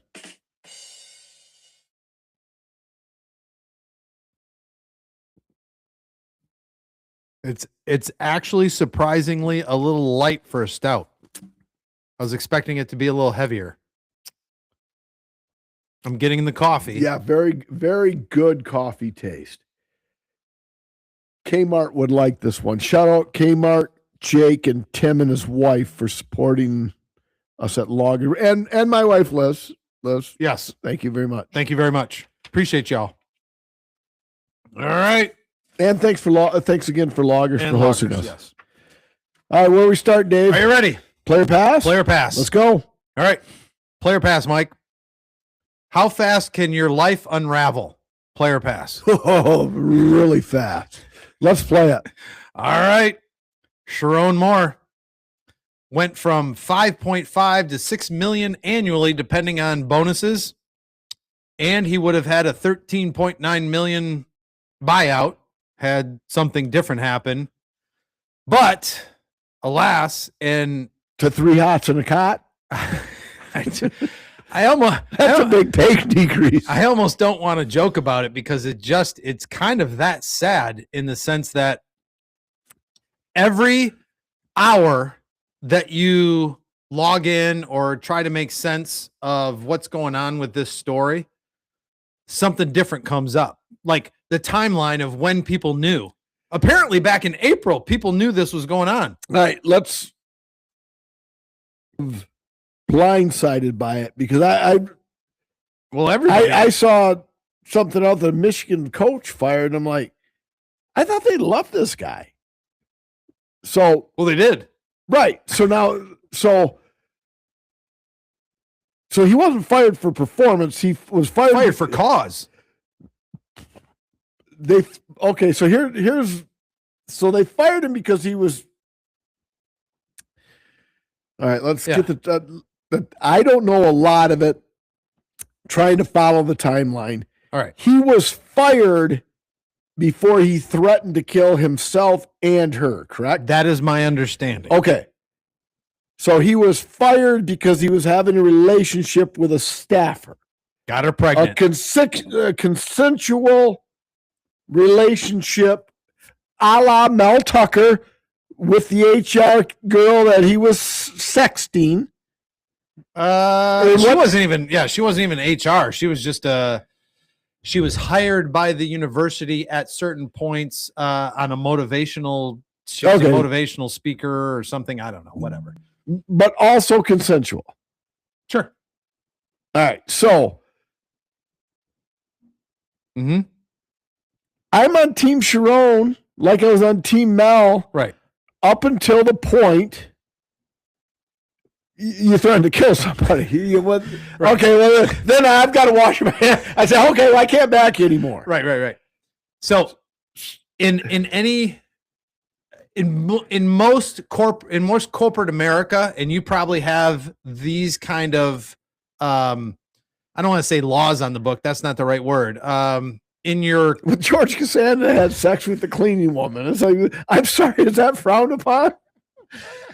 No, but so in they're not even the bylaws. I'm having trouble coming up with the word, but in corporate America, you have, if you're in a position of power, your subordinates, whoever falls under that umbrella of your subordinates. What was her role? She was her administrative assistant. His administrative assistant.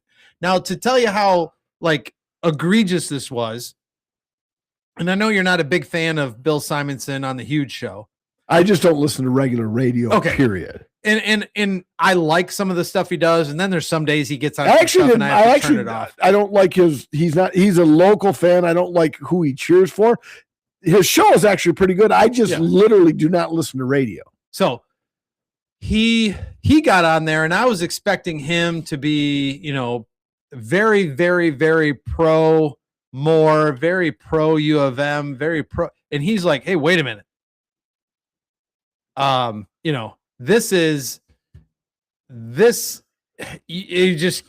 Everybody knew about it. You knew you're not supposed to do it.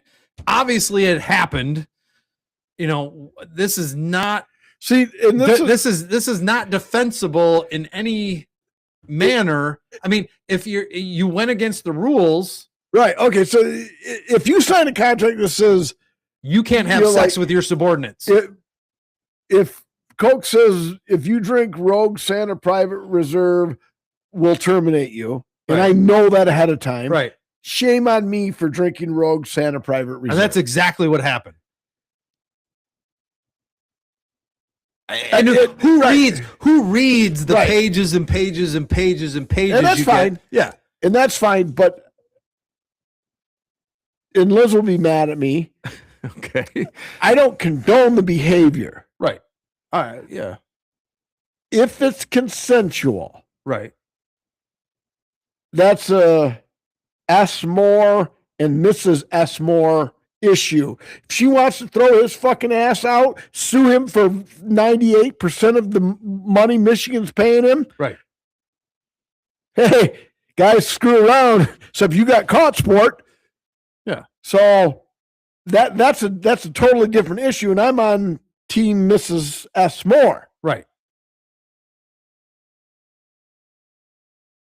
If it's like what Jerry Sandusky did at Penn State, there's no consent with minors. Should have been, handled, Old West style. Okay, right. Yeah, but I'm just saying. Mel Tucker getting fired. There was nothing. What did Mel Tucker do wrong? Rather than hey, you like him. Yeah, you love her, but she loves him.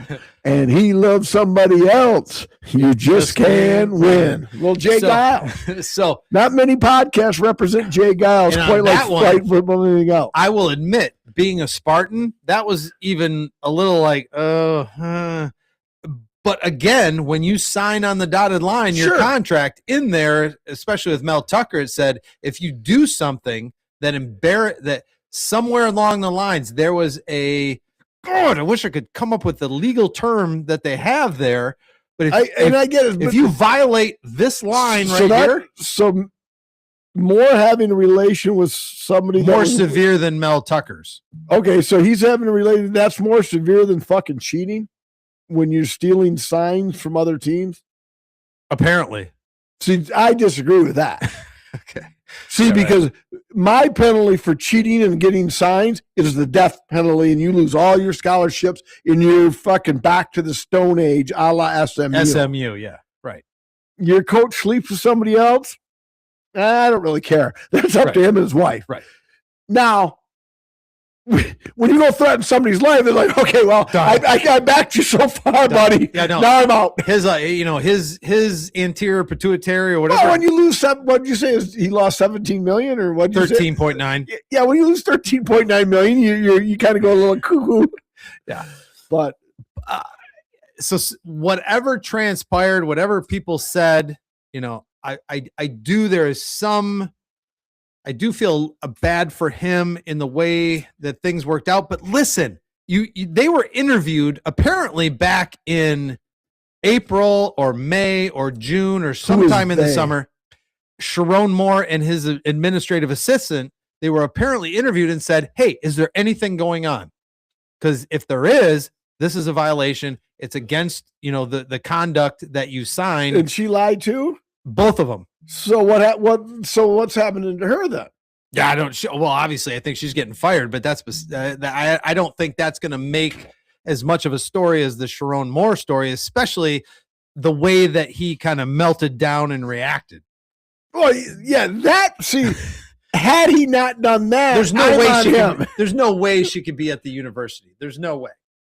She has to have been fired as well. But I'm just saying, his story takes kind of front page because he's losing millions. And you know who bears the ultimate price of this?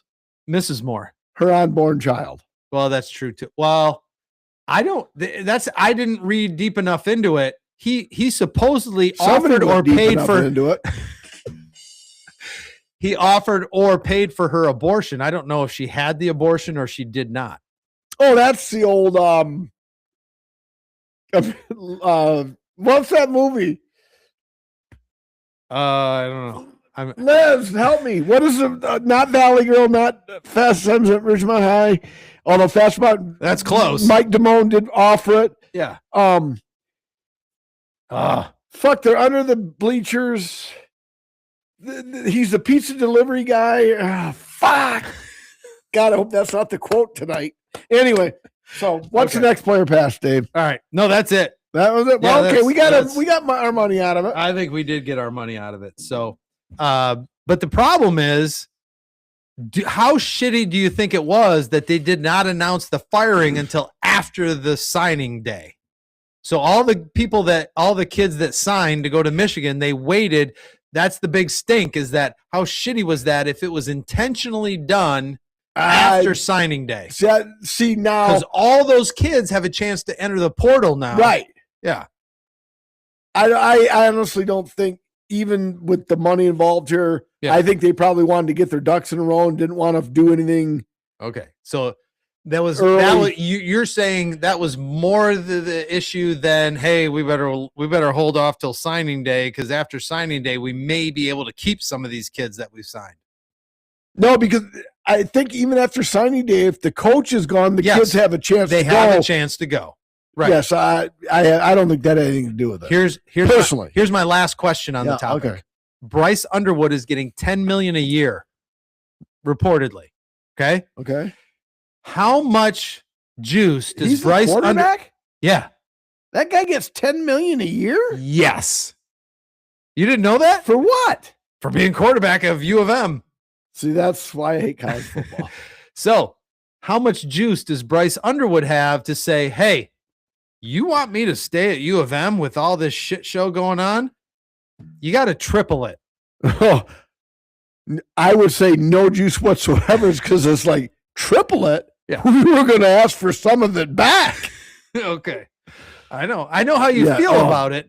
Oh, but even look at what happened in order for Michigan State. You had a couple come along and donate $401 million to Michigan State athletics in order to get Patrick Fitzgerald in there and Max Bulla. I mean, nobody even remembers. Will Bullas ever leave that fucking school? No. There's been a Bulla on the team for 200 million years. He's not on the team. He's going to be but there's a Bulla on the football team for like 600 years. That's what I'm saying. If you read the post and everything else, nobody even remembers. Like, they're like, Jonathan, who? Jonathan, was his last name Smith? Yeah. See, they're so geeked about like this next stupid. year. Yeah, okay. I'm just saying okay. All right, a very weak class. Do we have I don't think that works. We got to get a new thing. You just got to soothe yourself and listen to the dum. All right, next one to die. Typically, we wait on this. Yep. And we're just going to quickly do it to honor the segment more than the recipients. Gotcha. We have Kari Hiroyuki Tagawa, 75. Starred in more than 150 films. Probably the most popular was Mortal Kombat. Number 2, Big Bank. That's a hats off to our next one to die correspondent, Mr. Jake Danielewski, because Big Buck was a multiple PBR World Finals selection, a 3-time NFR, and a PRCA Bucking Bull of the Year. No.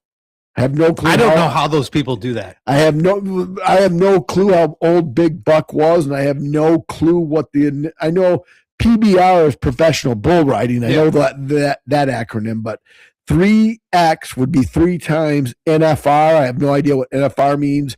And PRCA, bucking bull of the year. I have no idea. P is probably professional rider circuit. PBR, did you say? That's a P- beer. PRCA. Oh, PRCA. Professional Riders, I don't know, Yeah. So Association. Jake, let me know tomorrow morning when you're cleaning the stables what those initials mean. But Big Bank, he gone. Okay. Don't know How old? We have no idea. We have no idea. He was a bull that fucking bucked a lot of guys off. Okay. And number 1 was Tom Hicks, 79. He owned the Texas Rangers of Major League Baseball, the Dallas Stars of the National Hockey League. And if that wasn't enough, I believe it was Liverpool of the English Premier League Soccer. So rest in peace to all of you people.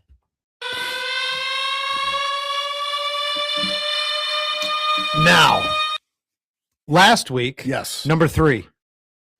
I definitely at least want to give you a push. That's what, and all the listeners, because I think I should have got it right. All the listeners say, you know what? The movie was from On the Waterfront. The quote was right because Chuck even said, he said Raging Bull before I said Raging Bull.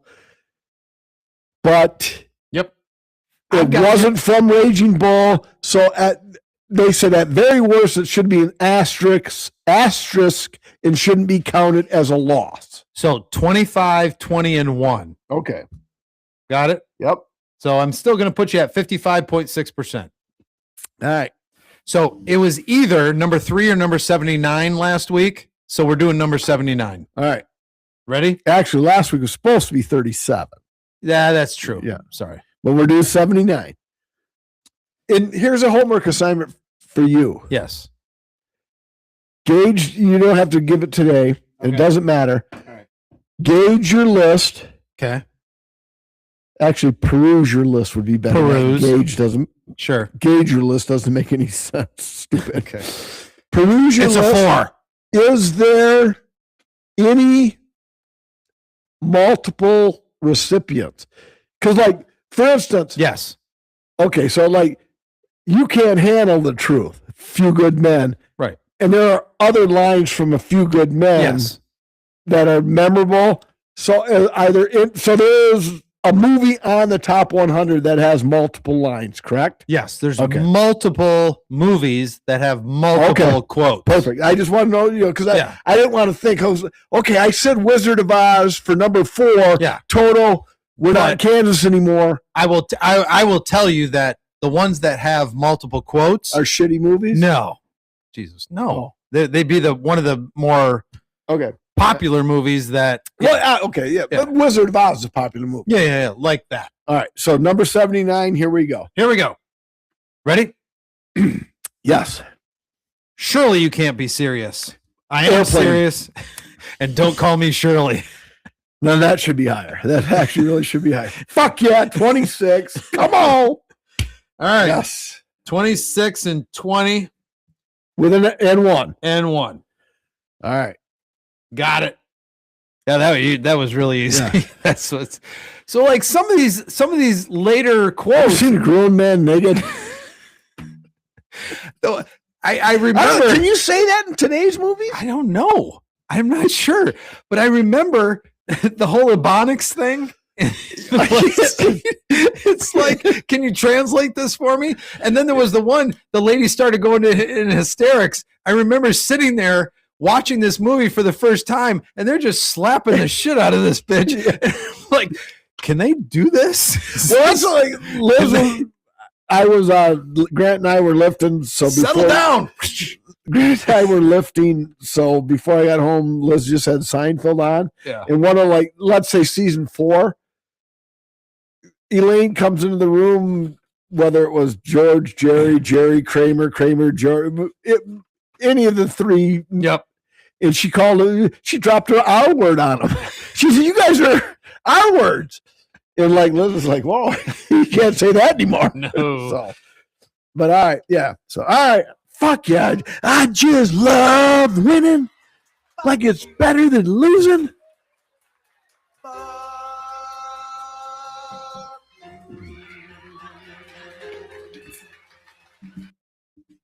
I had one earlier in the week and I can't remember what it was. And I've had a pretty good week since. So I have, I have a lighthearted one. All right. Very lighthearted one. Because I have one that I'm. And I actually, I hope my daughter's not listening. It's I very. hope she is, because we need all the listeners we can get. Right. So she comes home for Thanksgiving, right? Yes. And forever, the shower head in the kids' bathroom is kind of like, it's kind of crappy. That's our shower head. If you replace yours, come over to the North studio and replace Nick. Well, I'm going to tell you what happened. I can do it. And she said, now that she's, Miss Moneybanks, she's like, oh, this shower head sucks. In the little arm that I bought to kind of raise it up, because the kids are kind of tall, to, get right. it.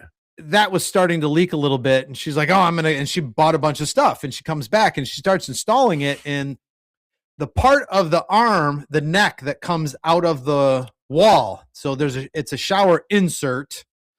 It angles down, right? Yep. So she starts to go to try to remove that. She's an independent woman. She can do a lot of these things. She's not afraid. And I'm down here, or I'm on the main floor. She's like, Dad, can you come help me, please? And for the life of us, we can't get this thing removed. Like, we tried everything in the toolbox to try to get this thing off of there. So I'm like, God dang it. So Thanksgiving happens. She leaves, and I've got this problem. So I tried a bunch of stuff to spray in there to get it loose, to try to get it. Can't happen. I'm like, God dang it. Fuck. I've got to go in the back of Max's closet and rip out some drywall, and I've got to remove the fitting and everything back there. So this little project, that whatever it costs her, is now costing double and time. Right. And I've got to cut out some drywall and do this, whatever. So, like I said, it was very lighthearted, but it was kind of one of those lessons in, if you think a home improvement project is going to take $50 and an hour, plan on it taking $100 to $150 in 3 hours. Or you could call Chuck to have him help, because I've seen him wire cable television in a 10-foot space with a screwdriver. Yeah. I mean, I got it done. I mean, I did it, and it works. My problem is, the little knob you pull up on the bath spout? Yeah. Which triggers the shower spout. It must be frayed, janky, whatever, because now it just kind of like sprays out of the bottom, but you still get the water out of the top, but not the full-fledged great shower pressure. The gasket that seals it is bad. Right. Yeah. And you can't just replace the gasket, probably. You got to replace probably the whole unit. It'd probably be difficult. So, yeah. All right. Well, my fuck you, it's a little more fuck you-ish. Oh. And I know I have people disagree with me, but last Sunday, the contemporary vote to get into the Hall of Fame, consisting of 12 people, I think 5 of which were former players, to vote on certain players who met certain criteria, whether or not they could be in the Hall of Fame or not. And 2 of those players that were on the ballot were one Barry Bonds and one Roger Clemens. Really? Neither Barry Bonds nor Roger Clemens got the 5. They needed like 9 votes to be in the Hall of Fame. They needed 5 votes to be eligible next year. If you didn't get 5 votes, you're not eligible till 2030 or 31, something like that. I think Bonds and Clemens both got 4 votes, or Bonds got 4, Clemens got 3, or whatever it was. Yet Jeff Kent was voted on to be inducted into the Pro Baseball Hall of Fame. Barry Bonds, I don't give a frog's fat ass, a French fried titty fuck what drug or embellishment they were taking. If you don't think Barry Bonds and Roger Clemens are 2 of the greatest baseball, Roger Clemens is a 7 fucking time Cy Young Award winner. 4 of those Cy Youngs were before any of the Andrew, whatever the fuck he allegedly was taken, never proven, by the way. Barry Bonds, 76 homers 1 year, 700 and some home runs. If you're not going to let him into the Hall of Fame, take all that shit away. Yeah. Just take it away. Take it out of the record books. It's they're the GOATs. And I know you have some, Mike Klein, who does listen, sometimes listens, usually listens, always listens. Him and I, he disagrees with me. I know other people that, oh, no, he cheated. You know what, then? Every one of us should leave this fucking country because the Native Americans only had bow and arrows, and when the English came over to this country, we had rifles. That was fucking unfair. So if you're not a Native American, let's get our asses back to fucking England. Europe, England, Britain, whatever. Let's get our asses back there because that fucking wasn't fair. Fighting somebody with bow and arrow versus fucking artillery. Right. Life isn't fair. You look for an edge. What Clemens did was something so... Grant and I did legs Tuesday. I could barely move yesterday. If I had something that I could have taken that would have enabled me to... Yeah. There is Clemens fucking did what he had to do to fucking. If I had somebody that dedicated, it's like, hey, look, we expect you to pitch every 5th day.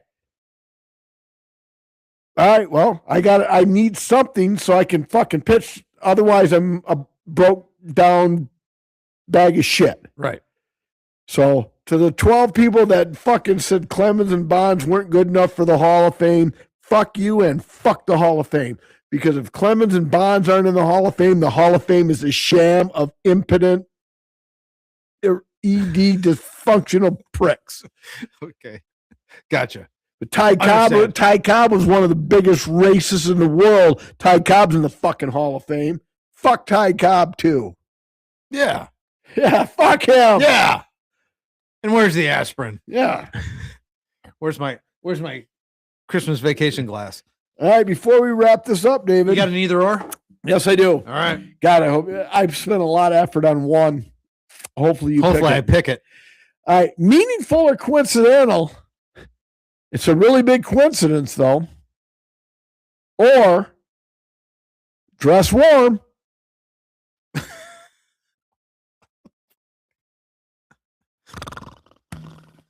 How am I supposed to pick from that? Since the lead-in was a little more detailed and sounded a little more like there was effort into it, I'm going to pick that one. I'm professional. That's why I know what I'm doing. Okay. All right. So meaningful or coincidental? It's a pretty big coincidence, though. The magical Week 6 men's AP basketball poll was released.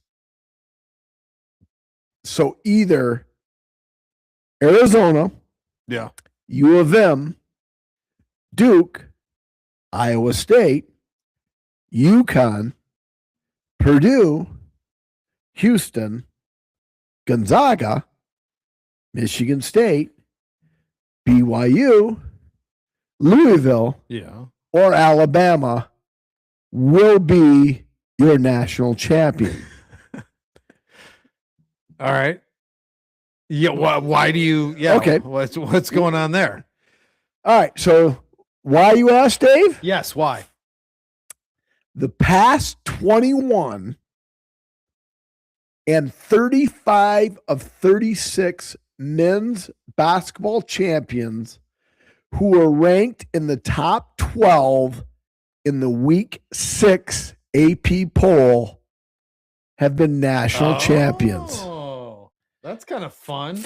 Only 3 of them are number ones, 2 2s, 3 3s, 1 4, 3 5s, 2 6, 4 7s, no 8s. Sorry, Gonzaga.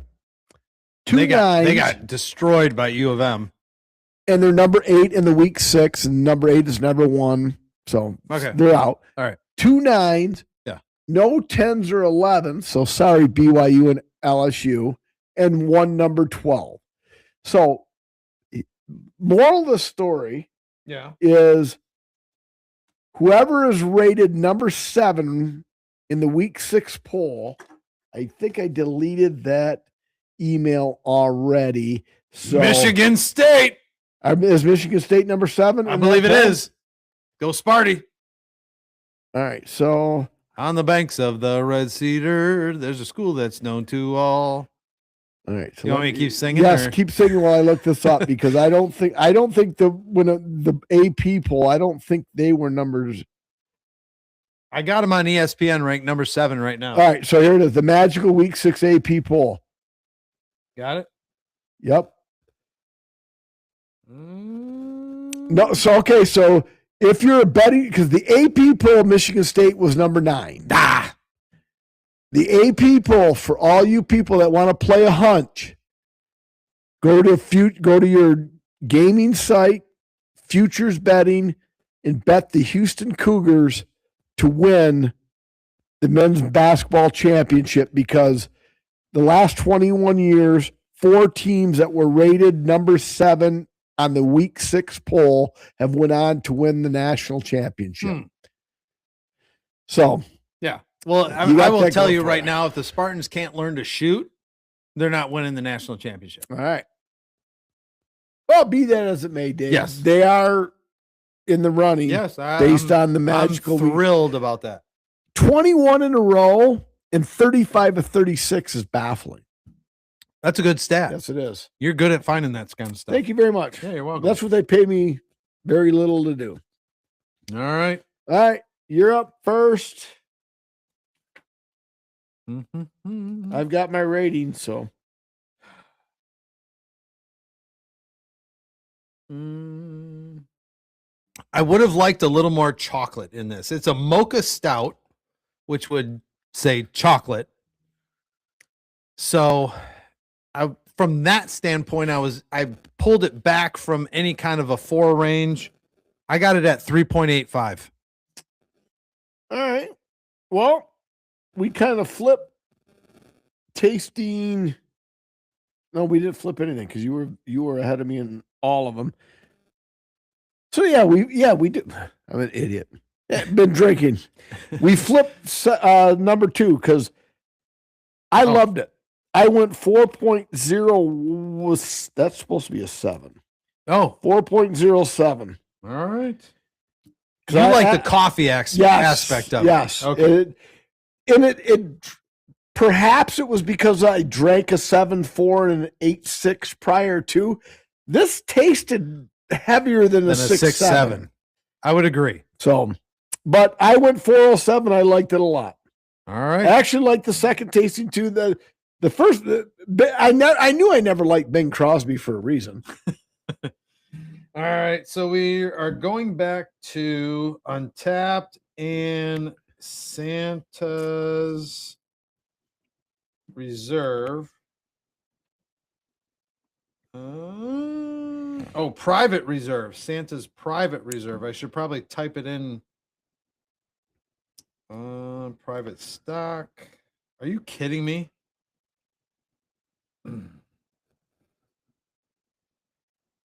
We'll edit this out, folks. We've got to go. Well, are you okay? Here we go. No, this is no longer in production.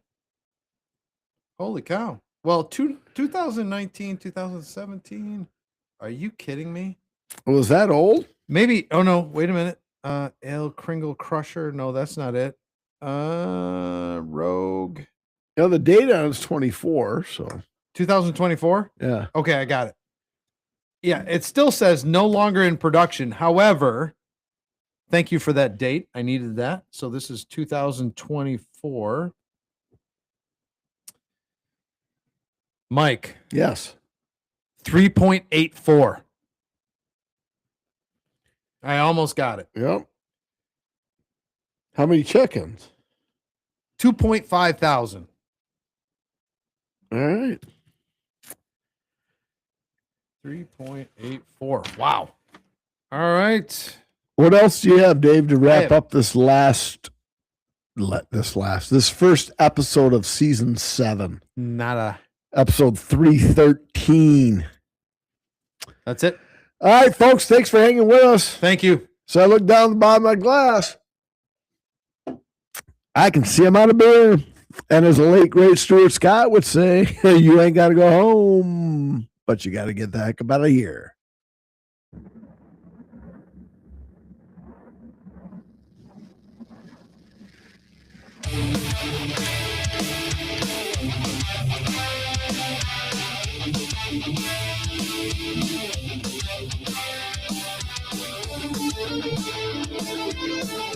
Yeah.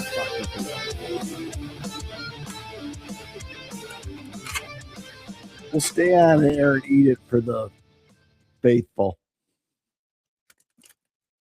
Yeah, I don't think we have. Oh, look at that. It's in pieces. Huh. Like an orange slice. Mm-hmm. Pretty good. Yeah, not bad. Orange chocolate. Happy holidays, everybody. Thanks for staying with us. We love you.